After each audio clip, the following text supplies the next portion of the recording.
If you know my story, which will pop up on screen, you know that I've struggled with diet a lot. And the one thing that has really helped me, significantly changed everything, which I hope to give you today, is education. Quality education that makes it click. For that reason, it's very important for me to explain some things that may seem like common sense, but I urge you, if you really want this to be important, to watch it in order and don't skip around. I know I personally skip on YouTube videos, especially when they've got an introduction like this, and if you've watched my videos before, you know that I'm not the introduction type of guy. I usually jump straight in with the practical advice. You can't do that with diets. You have to learn about diet from the ground up. So that's why this introduction is quite long, even though I usually skip over them completely. You're gonna have to reframe your mind. We're gonna have to take out everything you know about diets, because everything you know about diet has been ingrained into you by a society that is unhealthy. No matter which country you're in, apart from like 2 or 3 countries, pretty much everyone in your country is overweight. 70% of people in Western countries are overweight or obese. That means that whatever we're all doing as a majority, as a society, is not working. We're doing the opposite. In self-improvement, we always follow one of those quotes that says to do the opposite of the majority. If you follow the diet of the majority, which is not thinking about diets, not watching diet educational videos, you will get the result of the majority. So congratulations, you're already one step ahead of everyone else. Let's begin with the biggest problem in the world right now, the pandemic that's been going around for a while. I'm not talking about COVID. That's a very, very small pandemic compared to the obesity pandemic. Learning about the obesity pandemic is so important, even if you are not obese, because lose your ego a little bit, chances are you will become overweight or obese in your life if you don't learn this stuff. We have to ask ourselves, why has fat gain become so common? Why are people getting not just overweight, but obese? Now, the simpletons in the fitness industry will say, oh, because people eat more.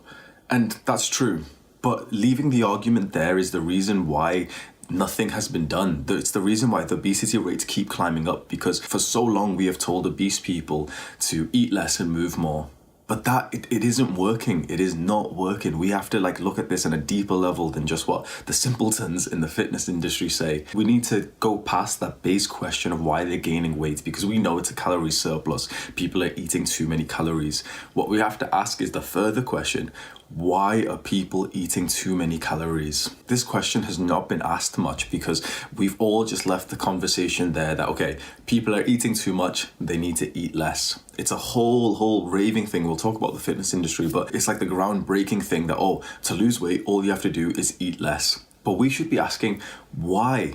Why do so many people have to lose weight in the first place? Why do we have to tell people to eat less? Why are people eating more? We understand fat gain and obesity is from people eating more, but why are they eating more? And that is because of the types of food. Now, this is going to hurt all those minimalist YouTubers, Matt Diavella, and all the fitness people who've done the videos like, oh, there's no such thing as bad food. Yes, there is. There's no such thing as bad calories. Yes, there is. All calories are the same. No, they're not. That is such a simpleton view of nutrition. Saying all calories is the same is like saying all money, all currency is the same. No. Maybe if you're a dumb child, you could kind of believe that all currency is the same. But once you get a little bit older and your IQ gets into double digits, you start realizing that currency is different. It has different values. It has different uses. Just like different calories and macronutrients are different. Obesity is getting more common, and now hopefully you understand that we know that it's because people are eating in a calorie surplus. But the real question is, why is a calorie surplus? Why are people eating so much? Why is that so common around the world? And that is because of the types of food. Humans have not just evolved in the last 100 years. Evolution, some kind of changes to our biological process takes millions of years. So we have to think that this is an outside influence. This is something that we as humans have created and put into our bodies that are now making it so that we eat more. So therefore, it is the type of food. It is the foods that we're eating that are causing this obesity pandemic. So now we have to do a comparison of the foods that we're eating compared to the times when obesity was uncommon / non-existent. Just over 100 years ago, 200 years ago, you wouldn't have seen obese people everywhere. Maybe there would have been that one random guy who's 200 pounds and everyone would have thought, oh my God, he's an elephant or some shit. Now a man being 200 pounds is average. Seriously, a man being 200 pounds is average. The average woman now weighs what men used to weigh. For a long time, I had a negative view towards overweight and obese people, and I want to drill this in right now. If you're watching this, whether you are overweight, obese, or if you're kind of like me, like a fit person, obese people are not our enemies. For some reason, when we talk about this stuff, it's like people have a very negative view towards fat people, as if it's like an us versus them situation. It's not. They are not our enemies. We are on the same team. It's me plus the obese guy versus the problem. We're all trying to just be healthy and happy people. I am ashamed to say for a long time that I had such a negative view to fat people, because I thought, they're fat and they're lazy and they're causing problems for maybe the healthcare is getting worse because they're a drain on the healthcare. But we have to think that most people, if not all of them, do not want to be obese. We have to treat obesity, overweight, fat gain like an addiction. And we as a generation of dumbasses, of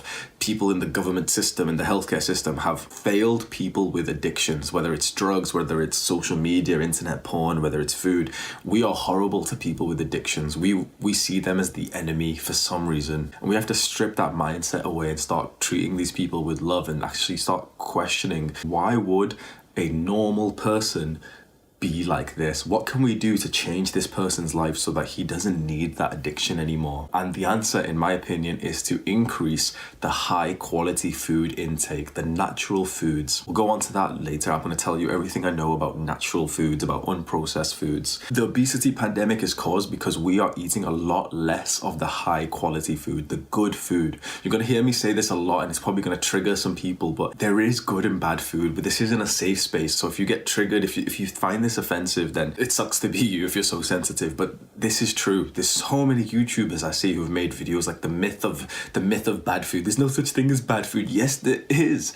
Ice cream is bad for you. Sugar is bad for you. Alcohol is bad for you. Junk food, heavily processed food, McDonald's is bad for you. There is foods that is good for you. This fact that I'm telling you right now, it's not an opinion. This is a fact that I'm telling you, that there is bad and good foods, is quite insensitive. I'm not taking anyone's feelings into consideration when I say this. And so straight away, if I start saying, okay, McDonald's is bad for you, someone who's just ate McDonald's would feel offended by that. I'm hoping that you can agree with me that there is bad and good foods. And now it should become clear that the reason why there's an obesity pandemic is because we're choosing the bad foods. So to cure the obesity pandemic, even though it's not this simple, but to cure it, we just need to eat more good foods. I'm not even saying to eat less bad foods. The reason why we're eating bad foods is because we're eating less good foods. A successful diet is all about adding things in, not taking things out. When we take things away from a human who's addicted to them, it makes it worse. It makes him obsessed with that substance that we took away. So to cure the obesity pandemic, we need to feed people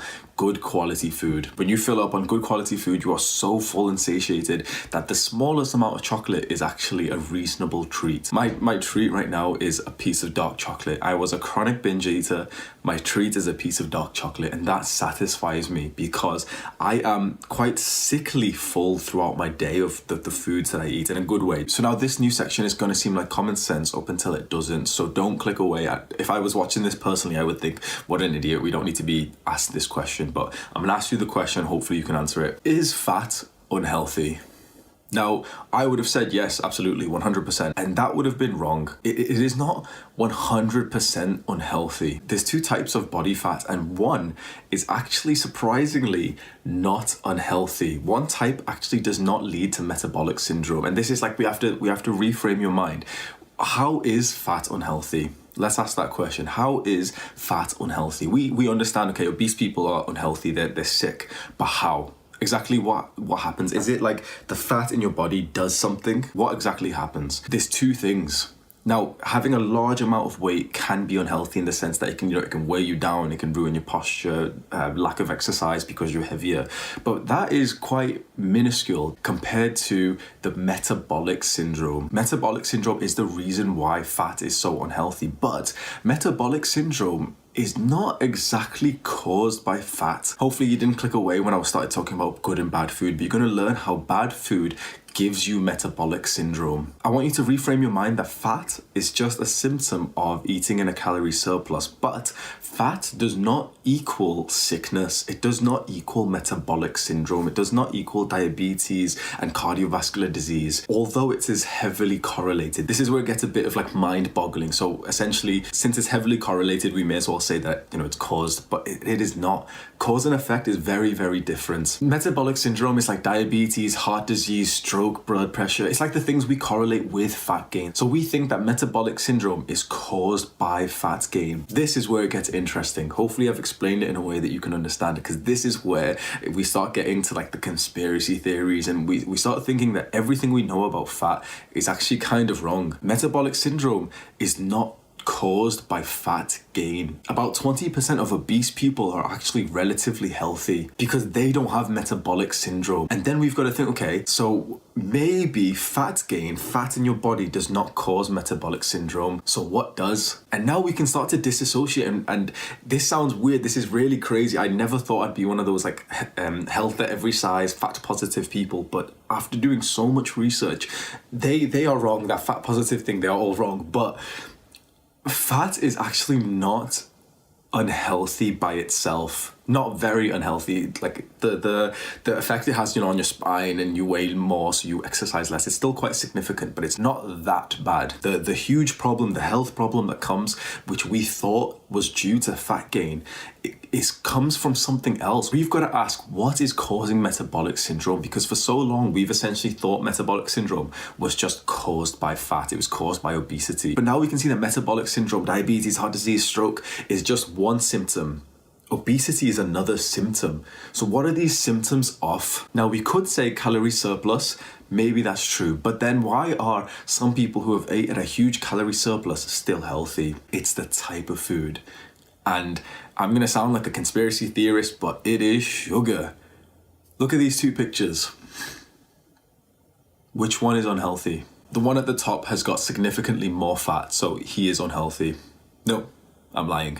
The one at the bottom is the one who is sick. The one at the top could actually be a relatively healthy person, but the one at the bottom could die within the next year. He's got visceral fat. See how his fat isn't on the outside, it's on the inside of his body. That's the fat that goes around our organs. That's the dangerous types of fat.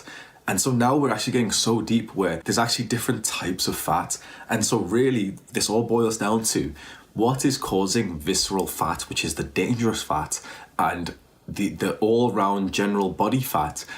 We've actually got to start to think that that might not be unhealthy for us. It's not ideal. I'd say the most healthiest thing is to be about 15% body fat, relatively strong and muscular, but it's not too bad. Visceral fat, belly fat, is the dangerous part. I really hope I've explained this in a way that you can understand. The question then is, what is causing visceral fat? Visceral fat is the problem. That is what we should be concentrating on when we think about diet. That is what we should be just thinking about in general to cure the obesity pandemic. It's not just to eat less, because eat less would help the top guy. It would help the guy whose fat is just body fat. But we're learning that about 20% of people are that top picture where they've just got body fat, but the types of food they're eating aren't giving them much visceral fat. So they're relatively healthy. So honestly, we don't really need to help them. Aesthetically, they could look nicer, they could look more muscular, and that's why they'd get a personal trainer. But in terms of healthcare, they don't need our help. It's the bottom picture. And these people, this is what's really surprising. This is how skinny people get diabetes. We have never seen this before. I hope that all the neurons in your brain are starting to click and you're starting thinking, wait, that's true. There's a phenomenon of skinny people getting metabolic syndrome, and we've thought the metabolic syndrome was caused by fat gain, but it's not. It's caused by the types of food we eat, and this is so important because now I am adamant to say that this sickness that comes with metabolic syndrome is not caused by a calorie surplus. It's not caused by eating too much. The biggest strain in our healthcare system, the biggest reason why the obesity pandemic is such a huge problem, is because of the type of food that we eat is causing visceral fat. Visceral fat is the problem, and skinny people can get this. It's your diet. It's not just how much you eat, and it's not just the size of you, the weight of you. People with normal weight, normal sizes are getting metabolic syndrome. Visceral fat is causing metabolic syndrome, not just fat gain, not just obesity. Obesity, just visually looking at someone who's 300 pounds, is barely even a problem. Let's say a 250 pound guy, it's just harder for him to exercise. If he got to that weight by overeating relatively healthy foods, but no one gets to that weight by eating relatively healthy food. That's why such a small number of people are overweight and healthy. But also most people who are at normal weight, at underweight, are also sick with metabolic syndrome, because it's the types of food that we're all consuming because we all fell for the biggest scam, this dumb little triangle. This is going to start to sound like a conspiracy theory. Hopefully you're still following along and everything I'm saying is making sense. I'm not going to explain much exactly why this dumb little triangle, this pyramid, is the biggest scam humanity fell for. The TLDR of it, by putting carbs as our biggest intake and reducing fat, means that we are inherently going to be eating more sugar, even though the sugar is the top of the pyramid, the smallest thing that we should be having as a treat.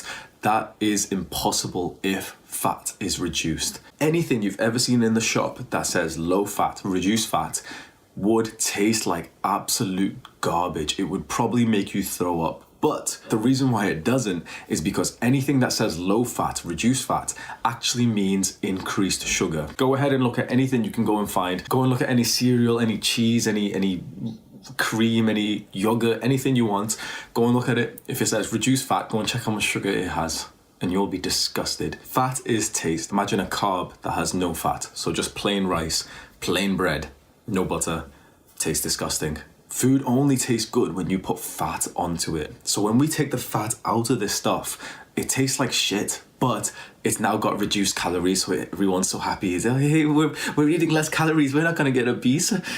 But now it tastes like shit. So what's the cheapest substance that they can add into it to, one, make it taste good, but hopefully to make you an addict and make you buy it again?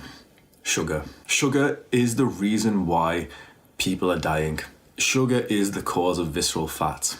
Sugar and alcohol. Alcohol is actually a massive one, but that's got so many health problems to it that it's not just limited to visceral fat. I'm going to talk about hormones, and this, in case I'm watching this, younger me, 18-year-old me, anytime that I'd watch videos like this and they started talking about insulin and ghrelin and leptin and all these hormones and brain signaling, it would fry my brain and I'd just click off. I'd just be thinking, okay, just tell me the calories, tell me what foods I should be eating. Please trust me that I wasted years of my life and I kept on binge eating for so long up until I understood about hormones. So I'll try to explain this as simple as I can. This is the most important part. Even with sugar, we need to understand why we're overeating it. And it's all down to our hormones. Literally everything about diet is down to our hormones, because it's our hormones that makes us feel hungry. It's our hormones that makes us want to eat more. It's our hormones that signals that we're tired and we can't exercise. My hormones, on the other hand, signal to me that I can exercise for 3 hours and enjoy it. My hormones make me crave healthy food. I can't believe I get to say that my hormones genuinely now signal to me to crave healthy food and signal to me to go and exercise for at least 2 to 3 hours a day. Sounds crazy? I'm hopefully going to get you there. I'm just saying this so much to my younger self, the 18, 20-year-old me who would have heard about insulin and be like, oh, I don't need to know any of this, just tell me what protein to eat. Don't be like me, listen to this. There's 3 major hormones that we need to know about in terms of diets: leptin, insulin, ghrelin. Let's start with leptin. Leptin signals to our brain that we're full. And it actually signals to our brain that we've got some energy to expend because we've just ate. So we want a good level of leptin. People who've got a healthy level of leptin stop eating. As soon as they feel full, they stop eating. How crazy is that? Even maybe before they feel, sickly full, they stop eating because they've gotten that signal that, okay, I've had enough. These people are also the people who can exercise for hours. So hello, me. Insulin is what spikes after we eat carbs, especially sugar. Insulin stops the leptin signal.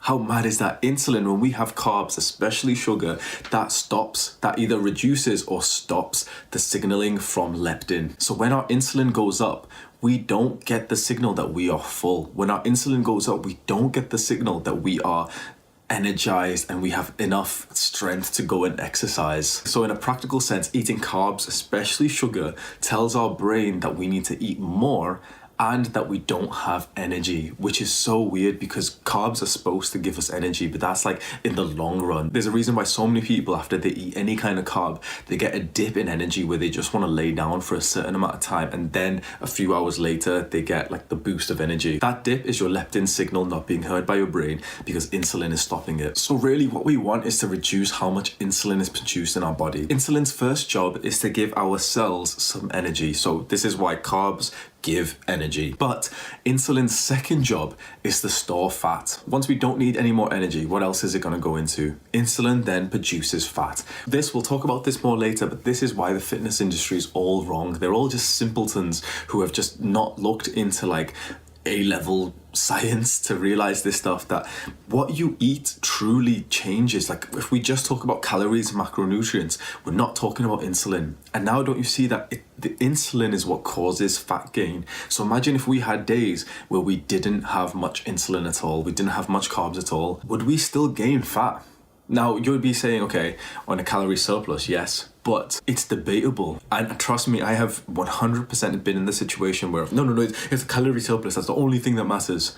But now I am unconvinced, and I'm pretty sure I'm on the other side now, where I don't believe you can actually gain fat if you reduce sugar. If we overeat carbs and if we overeat sugar, insulin starts producing fat because we've got an excess of energy. Now, we should be using that energy to go and exercise, but insulin reduces the leptin signaling for some time. And so that means that if you overeat, which pretty much all of us overeat all the time, insulin's gonna start producing fat, which means that we are producing fat pretty much every day because, kind of side note, food has been made to be overate. So then we could say that fat gain is caused by insulin, which it pretty much is. So the question then we should be asking is, what actually causes the highest amount of insulin? What causes a small amount? And we should be choosing the foods that has the small amount of insulin spike. This is what's called the glycemic load. It's kind of like complicated, so I won't get into it too much, but pretty much if you can just trust the research, and I'll link some things that you can learn from as well.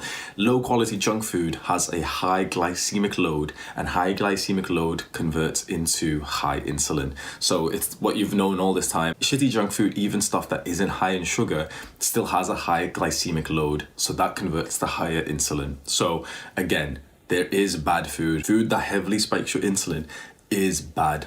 Do not trust the YouTubers who keep the cringy videos, man. There's no such thing as bad food. It's just marketable. Just marketable. So now hopefully you've got like an A-level understanding. This is what you should have known when you were like 13 years old. But of course, school didn't teach us this. Doctors don't even know this. The fitness industry are just a bunch of photoshopping, steroid-taking motherfuckers that are not going to tell you the truth because it's not marketable. So hopefully now you know that all calories are not the same. There is bad food. And so the objective of any diet plan should be one that gets you to reduce the bad food, but heavily focuses on increasing the good food, the food that's got a low glycemic index, the food that doesn't heavily spike your insulin, the food that doesn't mess up your leptin signaling, which means that when you eat it, you start to feel really full and satiated. The final hormone that we have to talk about is ghrelin, and put simply, ghrelin is just your hunger hormone. When you feel hungry, that's because ghrelin has been released to signal that you should eat. Ghrelin is just a hormone, it's just a feeling.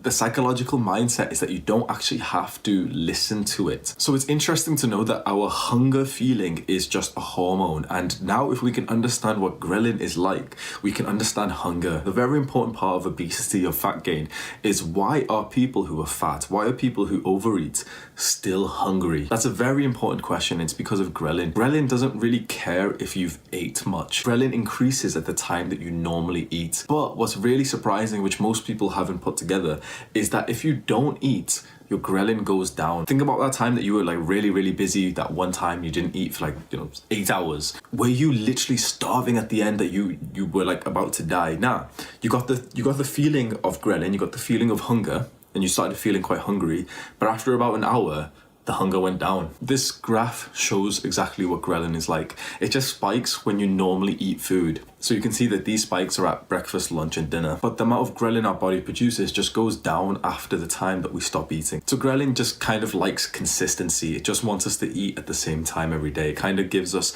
a reminder to feel hungry at the same time, to just signal like, oh yeah, like this is when you normally eat, so go and eat. But we don't have to listen to it, and you can see that ghrelin goes down. So that explains why people who overeat still feel hungry, because ghrelin just kicks in when we normally eat. And it also explains why people who do fasting, people who fast for days at a time, actually don't feel like disgustingly starving by the end of it, because ghrelin goes up and it goes down. We kind of believe that our hunger would go up in a linear correlation with how long it's been since we ate, but that's not true. The ghrelin, the hunger, just goes up and down in waves. So that was a lot to take in. You've just had your entire knowledge of diet, of nutrition completely changed, hopefully. And now we're going to talk more about, on a societal level, the issues with diet. And the first one that I've got a bone to pick with is the fitness industry, because these motherfuckers contributed to my binge eating disorder. What is the purpose of any content online? What do the news want when they post really scary stuff about like the deaths of COVID and, you know, like clickbait and shit? What do they want? They want views, they want attention. So bigger things that are quite unconventional get more views. So fitness people with abs who are doing 10,000 calorie challenges and who are saying you can eat anything you want, there's no such thing as bad food. That's marketable. That's so interesting that I'm going to click on it, even though I know it's not true. You're going to click on it. You've watched at least 100 videos of some fitness guy with abs who says that he eats Cocoa Pops and stuff. And he does. And that's the scare, and this is the mind-boggling thing that we have to wrap our heads around. I have been in a fantastic shape whilst binge eating multiple days in a row, like multiple months in a row.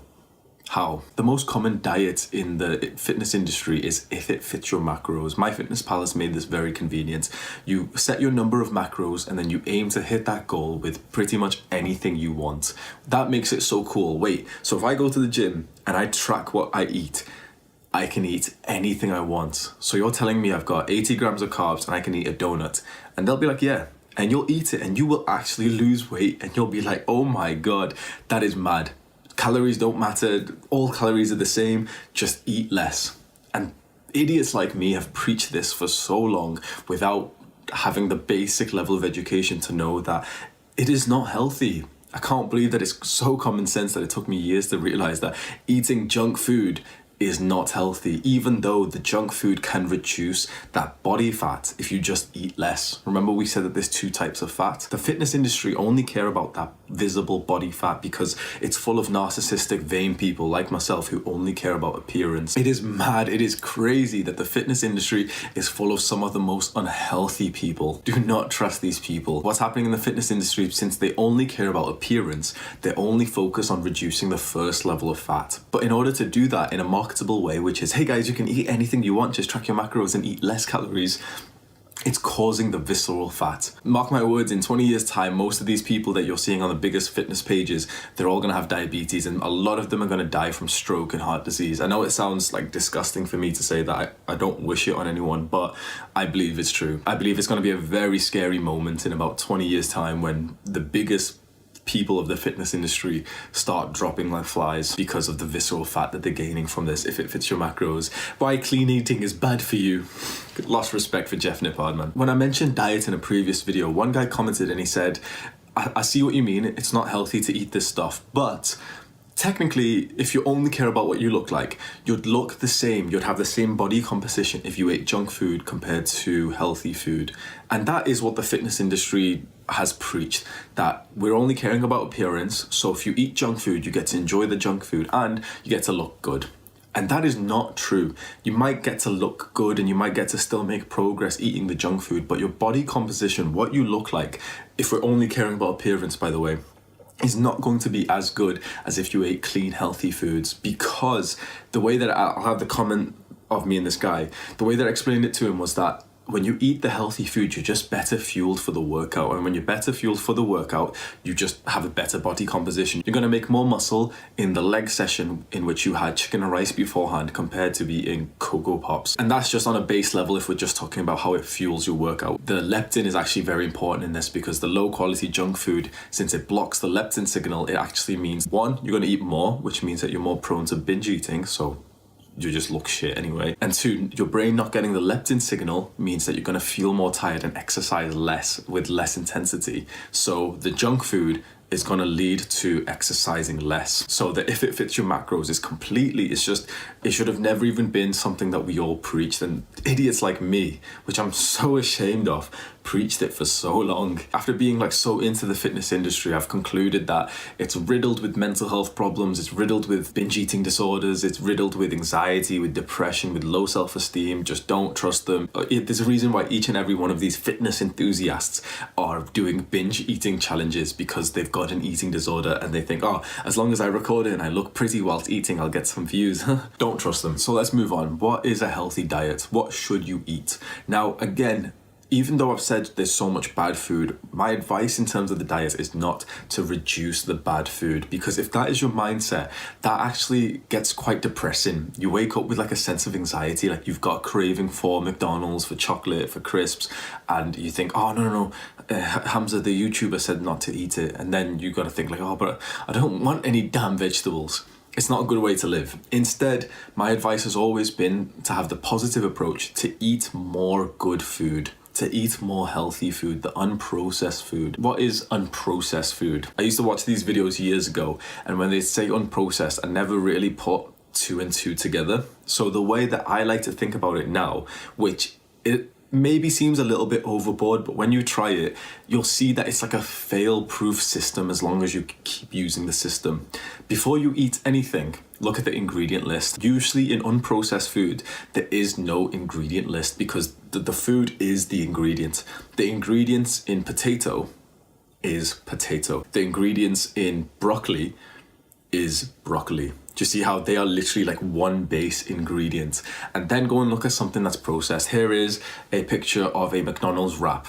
So there's a lot of ingredients, right? So my little system that I do, which I try to stick to, but even I do, fail it, I don't follow it sometimes, is always look at the ingredients. And if there is one thing on the ingredients list that you don't know, that you literally cannot like identify it right now, what this is, what it looks like, what, where it came from, Google it. Look at the ingredients list and just Google the things that you don't know. And you'll find that how long it takes you to do that with something like McDonald's is not even worth it. And so this is how you pick the unprocessed foods. It's just to think about the foods that are like the base natural ingredients and just have them. And do not fall for the American view that this food it's hard to prepare, it's not quick, easy and cheap, and it doesn't taste nice. One, nutrition, your diet should not be quick, easy and cheap. I can't believe those words have to be said. Your nutrition is something to invest in. If you are one of those people who wants your diet to be quick, easy and cheap, that's disgusting. Your nutrition should be somewhat of a slow process that you put a lot of intention into. It should be not expensive, but it should be not expensive. It should be kind of frugal, but it should be high quality, and it should not be just easy. It could, if that's like a positive of some kind of healthy food, yes. But most healthy food is not quick, easy and cheap, and that's okay. This is something to invest in, to invest some time, some effort, and some money into better nutrition. And that is one of the best investments you'll ever make in your life. And then the taste factor. We've been conditioned from childhood to think that vegetables aren't tasty. They are. It's just that your parents aren't really good at cooking them. Learn how to cook them. You've got the internet at your hands. You've hopefully learned so much in this video, and you hopefully understand that the internet can be used to go and learn things. Ask yourself this question: how many hours in the last month have you spent actively searching to find out how to make healthy food taste nice? 0. 100% of the people watching this have spent 0 hours actively searching on how to make healthy food taste nice. I've just called you out, but it's true. When was the last time you literally Googled how to make broccoli taste better? You've never done that in your life. I've never done that in my life. I'm just being biased, but I have done that with things like salmon, with sweet potatoes. So here's my advice: start with the ingredients. Let's say sweet potatoes, they're quite nice.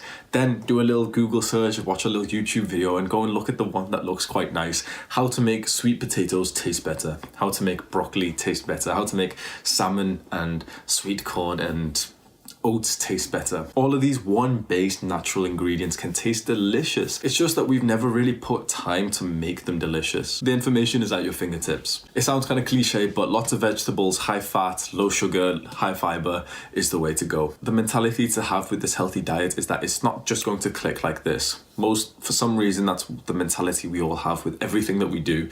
We get so motivated by a video like this, and then don't have a 100% perfect diet the next day, and we're like, oh, I can't even do it. Like, no, bro, it takes a while, you dumbass. Like, stay to it. Have the mentality that you want to have a healthy diet, a nutritious diet, which doesn't mess up your hormones, and start following that as best as you can every day. We're not doing like a binary thinking of 0 to 1, like, oh, if you ate something bad today, that's it, the whole day's gone off and you failed. No, it's like 0 to 100.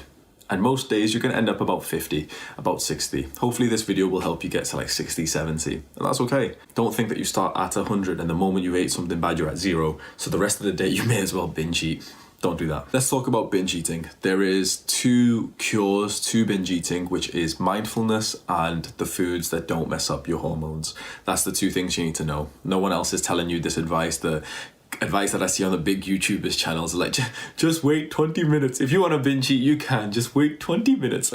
The lack of education and knowledge in videos like that just makes me hate the person that's making the video, because I just think like, you're not even helping anyone. It's just that clickbait. It looks so marketable by you saying, oh, you just wait 20 minutes. I was a chronic binge eater, and it's been over 6 months since I binge ate. Exactly how did I do it? Through the healthy diet change. Remember those hormones again.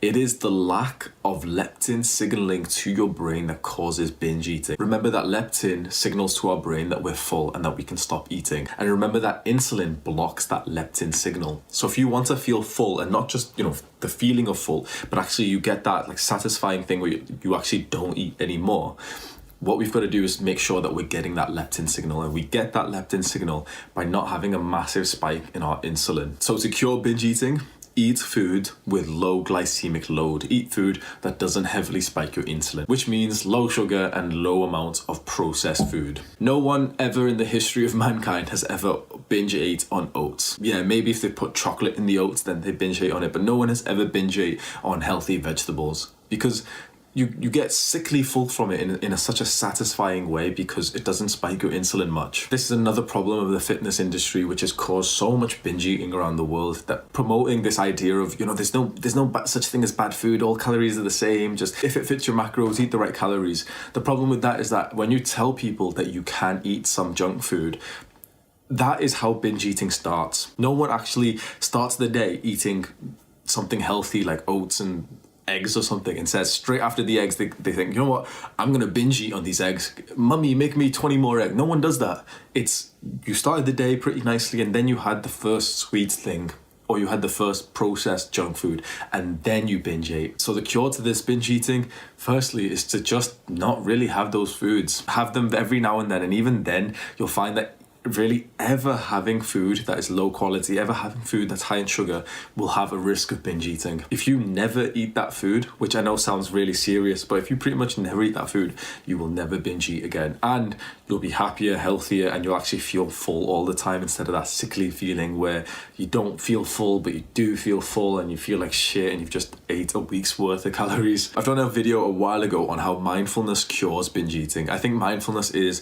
the most effective cure for any addiction. Most addictions we indulge in mindlessly. We aren't thinking straight when we start overeating and stuff. Having increased levels of mindfulness through meditation, it kind of gives you like an extra second, a second chance before you're about to indulge in something. A huge part of binge eating happens because of anxiety. We binge eat for comfort, because that is the comfortable thing in our day that we associate good, positive feelings with, especially if we've had a stressful day. Again, mindfulness is the cure to that. It might seem like I'm oversimplifying it.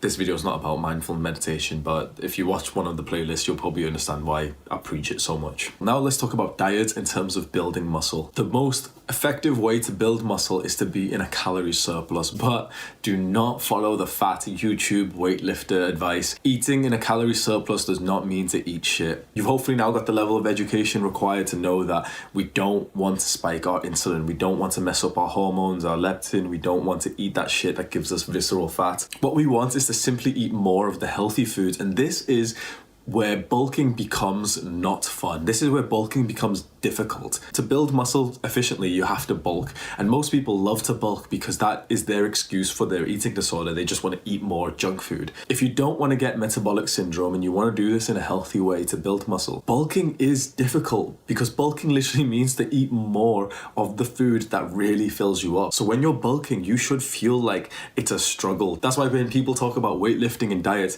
they say that the diet is actually way harder. And it only is harder if you eat the healthy foods. Bulking should be a struggle because you're literally force feeding yourself calories. If you eat junk, it's easy. But if you eat junk, that's going into visceral fat. You will gain weight when you do that, and it'll seem like you are bulking because your weight's going up and you look a little bit bigger. But really what's just happening is that most of it is fat, and most of that fat is visceral fat. It's not what we want. In an ideal world, we'd like to gain just muscle and zero fat. That would literally be like a dream. And the closest you can get to that is by doing it in the most clean eating way. The foods that don't mess up your leptin signal, the foods that don't give you visceral fat, the foods that don't spike your insulin. Eat big to get big is a myth. We only need a moderate calorie surplus. As a very rough amount, we only need to eat like an extra 200 calories a day, so it's not too much. If you're eating that with healthy foods that don't spike your insulin, that don't mess up your leptin, your body composition will look so much better at the end of your bulk than if you ate just junk food. Even though the junk food would technically feel like you were doing it right because your weight would go up. But remember, strip back down to the basics. We don't just want our weight to go up. We only use weight as just a way to track our progress in the bulk. But what we really want when we bulk is just muscle. We want as close to 100% muscle gain as possible. We want as least fat gain as possible, because fat gain just means that we have to then go and do a cut. I'm losing my voice. So when trying to build muscle, focus on lean bulking with a small to moderate calorie surplus, and that calorie surplus should entirely come from the same foods of the healthy, high fiber, high fats, low sugar, low glycemic load. So just remember that bulking shouldn't be fun. It shouldn't be something that you're thinking like, oh, I can't wait to eat some muffins after my workout because it's got carbs and the fitness people told me it's okay. No. We're still trying to eat healthy. Bulking is not an excuse for your eating disorder. That's my message to everyone in the fitness industry. Finally, losing fat.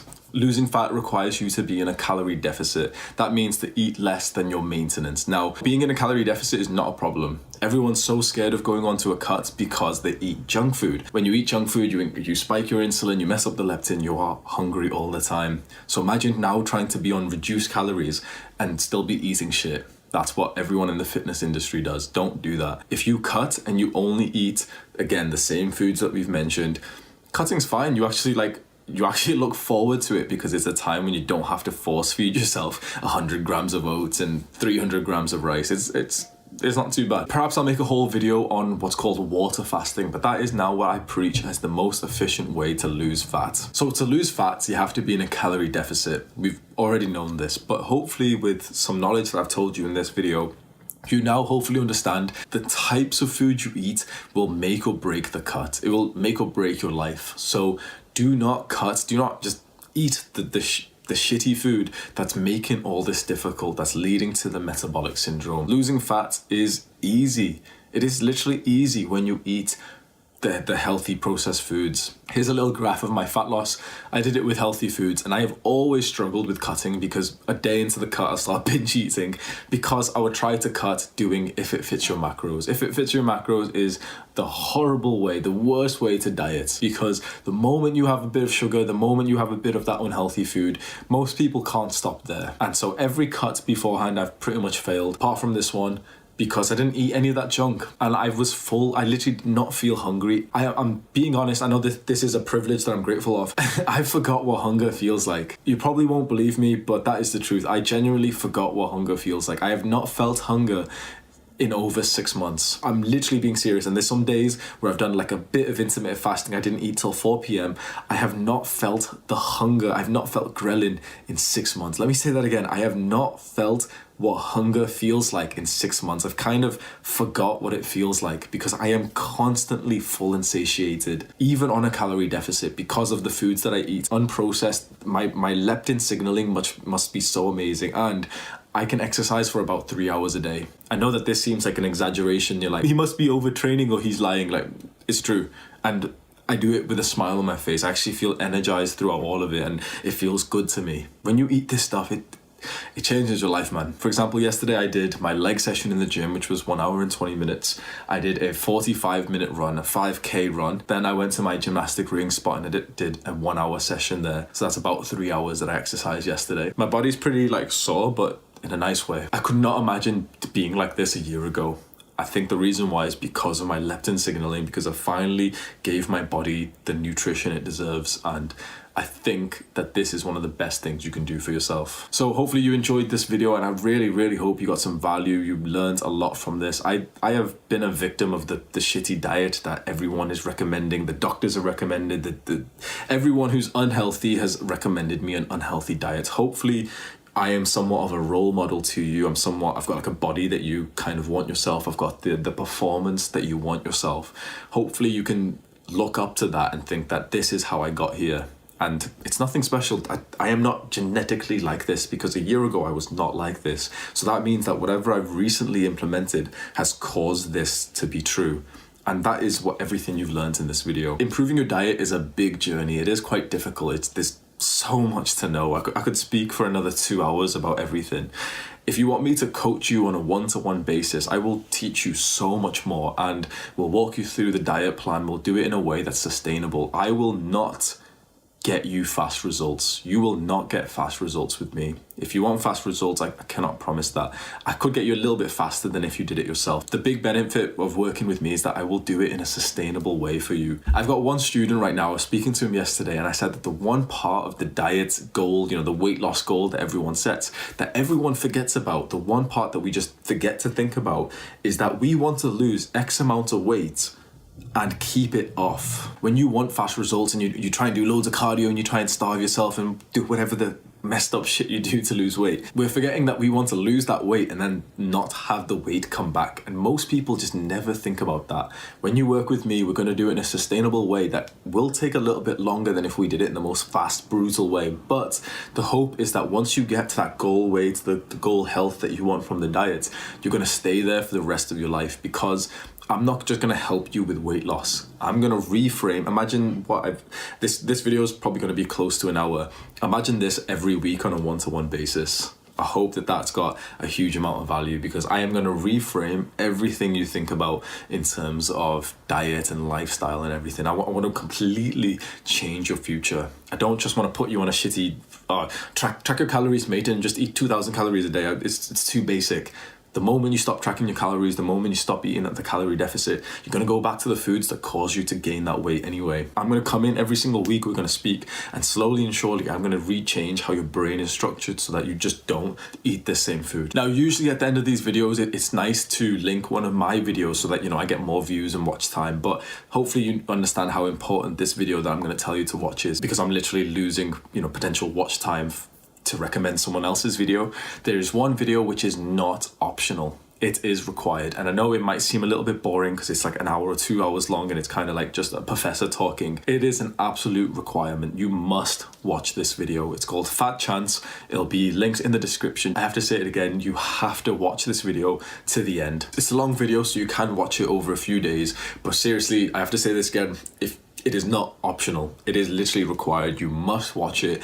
Click on the link right now and watch it all the way to the end. It will change your life. Not only will it change your life, it would probably save your life. And what you learn from it, I hope that you could then pass it on to other people that you care about, that you love, so that it could save their life too. Hope you appreciate this video. I've been talking for a while, I've lost my voice, my throat hurts, so I really hope that you got a lot of value from this. I had fun making it. Please leave a like, and then hopefully the YouTube gods will show this video to loads of people. Please leave a comment, and then the YouTube algorithm shit will the engagement, the viewer engagement will increase, and maybe I'll get monetized soon or something. All right, take care.